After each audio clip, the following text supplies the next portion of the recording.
Hello, and welcome to The Box on Screen, our dip into the vast film and television archive, whose home is The Box in Plymouth, where I am an engagement officer. For this episode, I've come to Plymouth's iconic Union Street, a boulevard constructed in the 1800s to link Plymouth to Devonport. However, it's probably most famous for its 20th century nighttime scene. Once the epicentre in the city for cinema, theatre, bars and nightclubs, and all that entails. And this vast building has been at the heart of all that since the 1930s. Known today as the Millennium Building, originally a cinema, then a dance hall, nightclubs, and even a roller disco. But its story doesn't end there. Let's go in and find out more.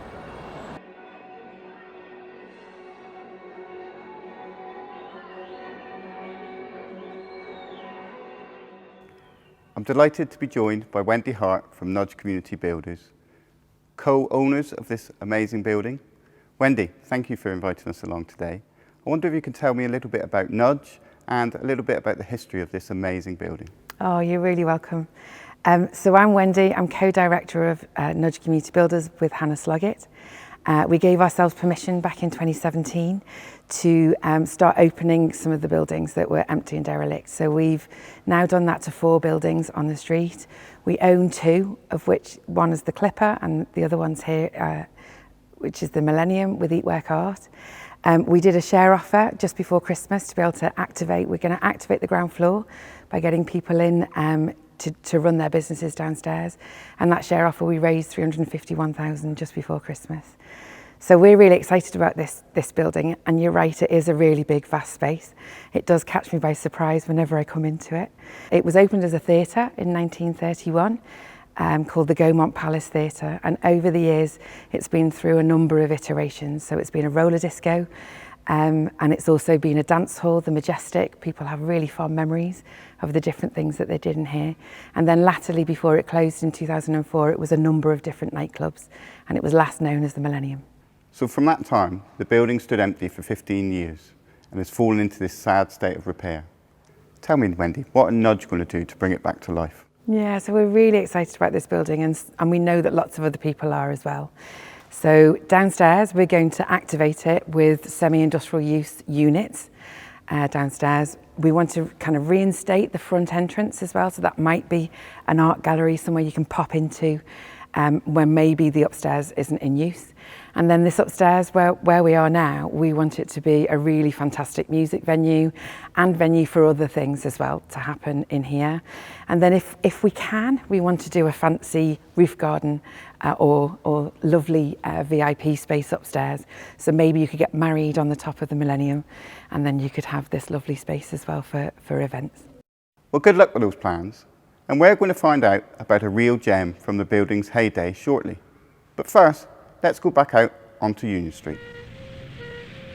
And from my research of our archive at the Box, I've found an amazing film from 1966 called Union Street, Saturday Night. It's from a time when this whole strip came alive as day turned into night. This is a portrait, no condemnation, of the hours between 8 and 3 in Plymouth's most famous street.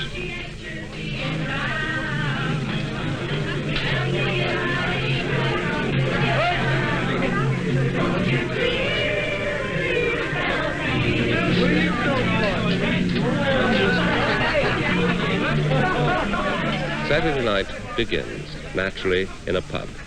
This is one of the 21 pubs in Union Street's small square mile, the United Services. Before the war, there were 36. On summer evenings, in a pub like this, they shift around 300 planks of rough cider. The past, though, is a legend. What is the street like today? Well, I don't know it from the very old days, but I mean, it's still fairly lively. It's still enough to keep people on their toes. Do you think people enjoy themselves in Union Street? I think they do. My experience is that they do. Some people think that Union Street's a bit of a rough shop on a Saturday night. What do you think? I think it depends where they come from. I don't think it's all that rough, honestly. I mean, there's a lot of people about, when there's a lot of people about, like at a football match or something, you get a little bit of life, but I don't think it's too naughty. As a landlord, do you have much trouble with rowdyism? Not really, no. I think people not anymore, I don't think, and you get with a crowd of people anywhere. I think they're pretty well behaved generally. We do have our little ups and downs, but we could meet a lot of people. I think you expect that. The people that make it rough don't come from Plymouth. Where do they come from? Everywhere. You get all these so-called Bristolians, the Scousers, Geordies, all the lot. They comes down here, so what happens? There's even Scotsmen, Welshmen, Irishmen. It's not Plymouthians that's making Plymouth. No, I'm nearly dead. It's not Plymouth. No, I don't think so. Do you enjoy yourself in Union Street on a Saturday night? Where else can you go? Where else can you go? A few people are a little worse for wear there, and Scousers getting the blame. Yeah, absolutely.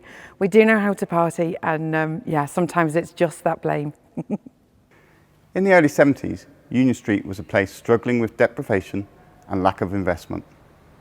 And we have to remember that the street was, and still is, a community hub, not just an after-dark adult playground.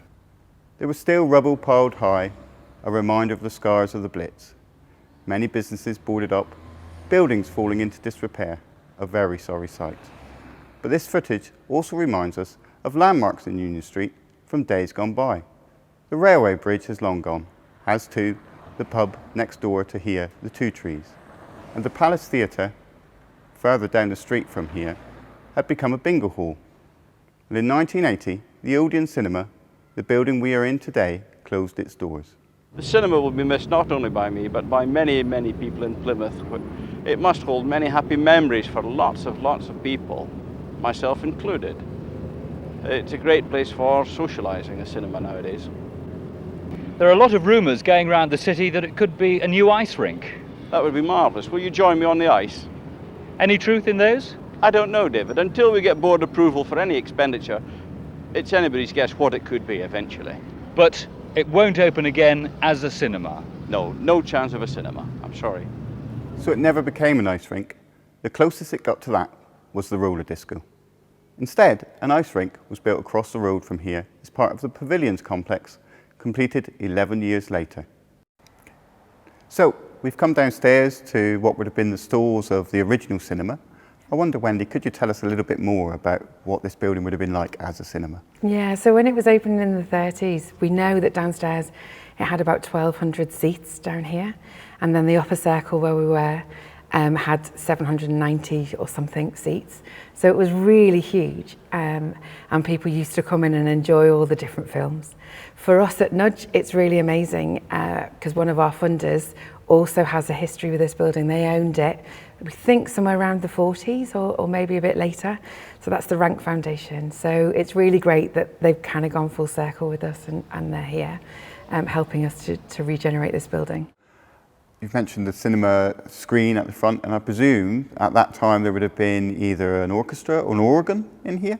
Yeah, so we know definitely it had an organ, and we've been contacted by Roger McCardle, who's lovingly restored the original organ from in here. We know that it left here in the 60s and went to 2 different churches in Plymouth. And when it moved from here, all the mouldings and the percussion instruments were stripped from it. So Roger's been lovingly putting all those back on, and it looks really, really amazing. Excellent. Well, thank you, Wendy, for letting us enjoy this space. And thank you for joining us on The Box on Screen. If you'd like to see more, why not check out our YouTube channel, or come and visit us at The Box.